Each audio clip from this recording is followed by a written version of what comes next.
ஜெயலலிதாவுக்கு சரோஜா தேவி நடித்த படத்தில் பிடித்த படம் எது தெரியுமா? சரோஜா தேவியை பாம்பு கடிக்க வந்தபோது எம்ஜிஆர் காப்பாற்றினார். அது எப்போது தெரியுமா?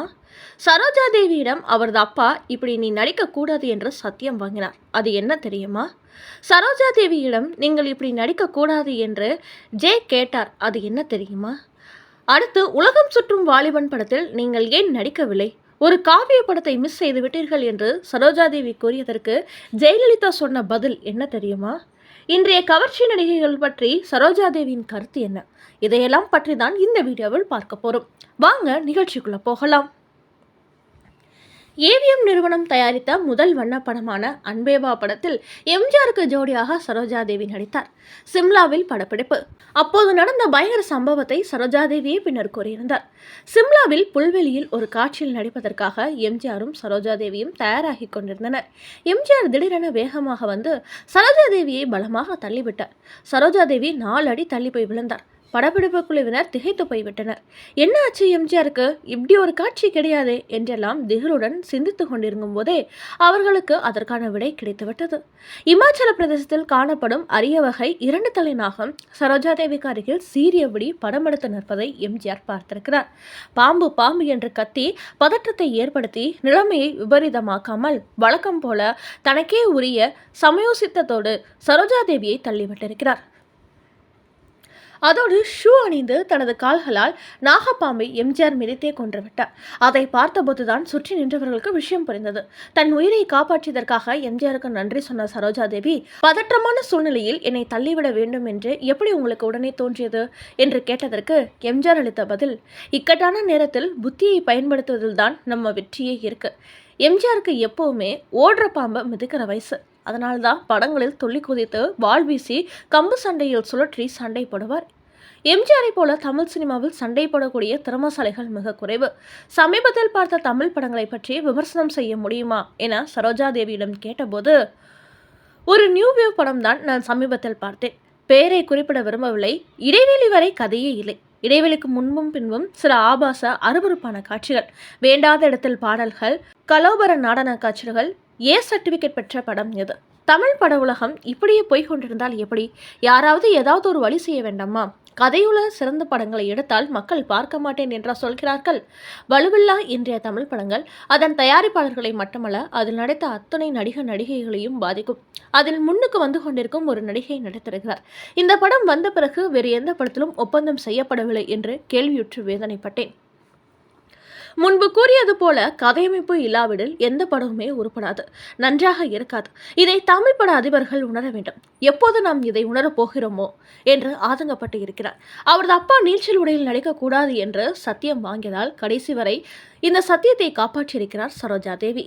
ஜெயலலிதா சரோஜாதேவி நடித்த புதிய பறவை படத்தை அடிக்கடி பார்ப்பார்.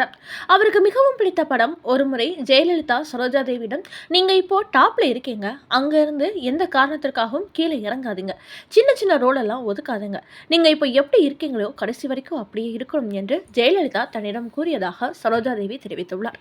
அதே போல உலகம் சுற்றும் வாலிபன் படத்தில் நீங்கள் எடுத்திருக்க வேண்டும், மிஸ் பண்ணிட்டீங்க என்று சரோஜாதேவி ஜெயலலிதாவிடம் கூறியிருக்கிறார். அதற்கு ஜெயலலிதா சின்ன ஒரு புன்னகை மட்டும் சிரித்துவிட்டு பேசாமல் அமைதியாக இருந்தார். நீங்கள் நடித்த படத்தில் எனக்கு மிகவும் பிடித்த படம் 1000ல் ஒருவன் படத்தில் உங்கள் வேடம் எனக்கு பிடிக்கும் என்று சரோஜாதேவி கூறியிருக்கிறார்.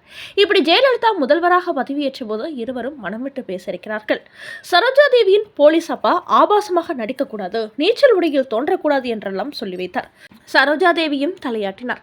வருகிற தயாரிப்பாளர்களிடமும் இயக்குநர்களிடமும் இந்த கண்டிஷன் வலியுறுத்தி சொல்லப்பட்டது. முதல் கட்டமாக ராதாதேவியை சினிமாவுக்காக பெயர் மாற்றினார்கள், சரோஜாதேவி என்றாக்கினார்கள். 1955ஆம் ஆண்டு ஹொனப்பா பாகவதரின் தயாரிப்பில் மகாகவி காளிதாஸ் கன்னடத்தில் வெளியானது. இந்த படத்தில் நடித்த சரோஜாதேவிக்கு அப்போது 17 வயது. முதல் படமே மிகப்பெரிய வெற்றியை பெற்றது.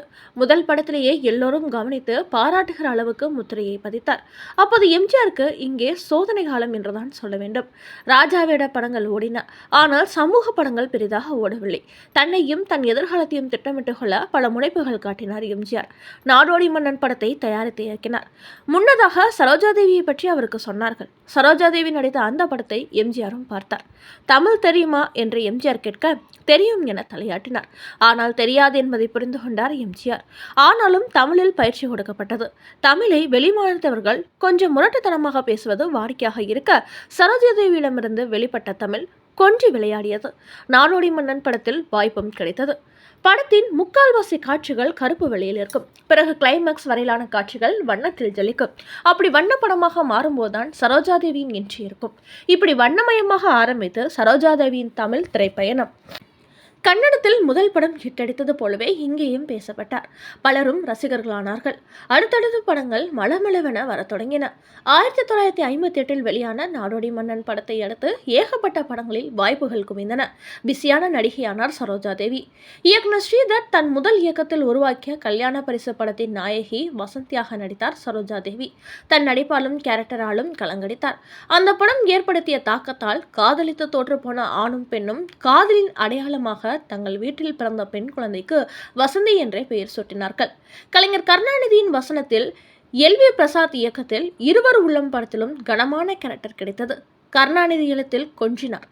சரோஜாதேவியோ உன் உச்சரிப்பால் தமிழை கொஞ்சினார். அப்படி தமிழ் பேசுவதையும் சரோஜாதேவியும் ஏற்றுக்கொண்டார்கள் தமிழ் மக்கள். எம்ஜிஆருக்கு அந்த கட்டத்தில் காலில் அடிபட்டிருந்தது. பல படங்கள் எடுக்க உறுதி செய்யப்பட்டு எப்போது ஆரம்பிப்பது என்பதை தெரியாமல் கிணற்றில் போட்ட கல்லாக இருந்தது.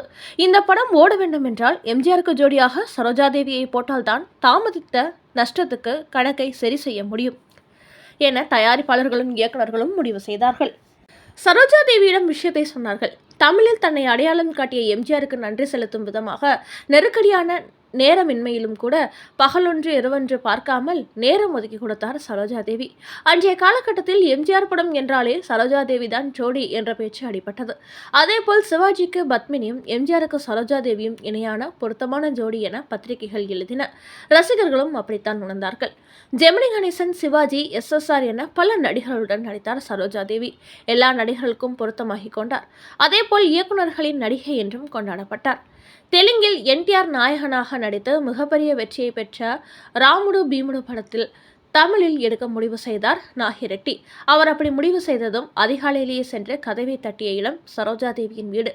டைட் ஷெட்யூல் என்ற போதும் நேரம் ஒதுக்கி தந்தார் சரோஜாதேவி. எம்ஜிஆர் இரட்டை வேடங்களில் நடித்த அந்த படம் எங்க வீட்டு பிள்ளை என்பதும் அது கொடுத்த இமாலய வெற்றியும் தெரியும் தானே. அதேபோல் AVM தயாரிப்பில் எம்ஜிஆர் நடித்த ஒரே படம் அன்பேவா. இதிலும் சரோஜாதேவியை நாயகியாக்கினால்தான் படம் மிக சிறப்பாக வரும் என உறுதியாக முடிவு செய்தார்கள். முழுக்க முழுக்க எம்ஜிஆர் பாணியே இல்லாமல் வந்த இந்த படமும் மிக பிரம்மாண்ட வெற்றியை பெற்றது. ராஜாவின் பார்வையில் பாடலை பார்த்துவிட்டு அழகு ஜொலிக்க மகாராணியாகவே வலம் வரும் சரோஜாதேவிக்கு திருஷ்டி வலித்த பெண்கள் எல்லாம் உண்டு. எம்ஜிஆருடன் அதிக படங்களில் நடித்தவர் சரோஜாதேவி. 26 படங்களில் நடித்தார். அதன் பிறகு இன்னும் கூடுதலாக 2 படங்கள் சேர்த்து நடித்து அந்த பெருமையை பெற்றார் ஜெயலலிதா. பார்த்தால் பசி தீரும் படத்தில் சாவித்ரி, சவுகார் ஜானகி இருவரும் நடிக்க இருவருக்கும் நடுவே சரோஜாதேவி தனித்துவ நடிப்பால் கவர்ந்திருப்பார். பாலும் பழமும், ஆலியமணி, என் தங்கை, பாக பிரிவினை முதலான பல படங்களில் சிவாஜியுடன் நடித்த சரோஜாதேவியின் நடிப்பை பார்த்துவிட்டு சிவாஜியுடன் நடிக்கும்போது இன்னும் சற்று கூடுதலாகவே தன் திறமையை வெளிப்படுத்துகிறார் சரோஜாதேவி என்று பத்திரிகையில் இவரின் நடிப்பை கொண்டாடின. தெய்வத்தாய், பறக்கும் பாவை, புதிய பறவை, அருணோதயம், பெற்றால்தான் பிள்ளையா, கலங்கரை விளக்கம், படகோட்டி உள்ளிட்ட பல படங்களில் சரோஜாதேவியின் அழகுக்காகவும் பாடல்களுக்கு அவர் கொடுத்த ரியாக்ஷனுக்காகவும் திரும்ப திரும்ப பார்த்தார்கள் ரசிகர்கள். மிகப்பெரிய நடன அசைவுகளுக்கெல்லாம் இருக்காது சரோஜாதேவிக்கு. மேலும் எம்ஜிஆருக்கு தகுந்தபடியே நடன ஸ்டெப்புகள் கட்டமைக்கப்பட்டன. அதேபோல் சிவாஜிக்கு தகுந்தது போலவே பாடல்களிலும் நடிப்புக்கு முக்கியத்துவம் தரப்பட்டன. ஏதோ ஏதோ ஏதோ ஒரு மயக்கம் என்றும் மயக்குவார். காதல் சிறகை காற்றினில் விரித்து என்றும் சோகத்தில் ஆழ்த்துவார். உன்னை ஒன்று கேட்பேன், உண்மை சொல்ல வேண்டும் என்று ஸ்டைல் பண்ணுவார். நான் பேச நினைப்பதெல்லாம் நீ பேச வேண்டும் என்று என்று ஜாலமுகம் காட்டுவார். தங்கத்திலே ஒரு குறை இருந்தாலும் என்று நெகிழ வைப்பார். உன்னை கண்டு நான் ஆட, என்னை கண்டு நீயாட என்று உற்சாகம் ஊட்டுவார். பாடலிலும் நடிப்பிலும் அபிநய ஜாலம் இழைத்து கொண்டே இருந்தார் சரோஜாதேவி. அதனால்தான் அவரை அபிநய சரஸ்வதி என்று பட்டம் கொடுத்து கொண்டாடினார்கள். கன்னட மொழிகாரர்கள் என்றாலும் கிளிப்பிள்ளை போல் தமிழை கொஞ்சி கொஞ்சி பேசியதால் தான் கன்னடத்து பைங்கலி என்று பெருமையுடன் அறிவித்தார்கள். கொடி அசைந்ததும் காற்று வந்ததா என்ற பாடலையும் தொட்டால் பூ மலரும் பாடலையும் சரோஜாதேவிக்காக பார்த்த ரிப்பீட்டட் ரசிகர்கள் உண்டு. எப்பேற்பட்ட கேரக்டரையும் தன் அசாத்திய நடிப்பால் மெருகேற்றி காட்டுகிற சரோஜா தேவி, சாவித்ரி, பத்மினி, தேவிகா, விஜயகுமார் என பலர் இருந்தபோதும் தனித்துவத்துடன் ஜொலித்தார். சரோஜாதேவி பேசிய புதிய பறவை படத்தின் கோபால் என்னும் வசனம் படம் வெளியான தருணத்தில் மிகப்பெரிய தாக்கத்தை ஏற்படுத்தியது. அடுத்த தலைமுறை இதை காமெடியாக கையாண்டது என்பதுதான் வேதனை. எம்ஜிஆருடன் 26 படங்களிலும், சிவாஜியுடன் 22 படங்களிலும், சூர்யாவுடன் ஆதவன் மாதிரியான படங்களிலும் நடித்த சரோஜாதேவியை அரசியலுக்கு வர சொல்லி எம்ஜிஆர் எத்தனையோ முறை அழைத்தார். அதேபோல் மத்தியில் இருந்த காங்கிரஸ் அரசாங்கமும் 70களிலேயே கட்சியில் சேரும்படி அழைப்பு மேல் அழைப்பு விடுத்தது. இங்கே எம்ஜிஆருக்கும் கை கொடுக்கவில்லை, கை சின்னம் கொண்ட காங்கிரஸ் கட்சிக்கும் கை கொடுக்கவில்லை சரோஜாதேவி. நேர்மையாக வாழ்வதற்காகத்தான் என் அப்பா சொல்லிக் கொடுத்திருக்கிறார், அதன்படியே வாழ்ந்து கொண்டிருக்கிறேன். அரசியலில் நேர்மையை கடைபிடிக்க முடியுமா என்று தெரியவில்லை, என்னை மன்னித்துக் கொள்ளுங்கள் என்று சொல்லிவிட்டு இன்றைக்கும் தன் கணவர் தொடங்கி நடத்தி வந்த நிறுவனத்தை நிர்வகித்து வருகிறார்.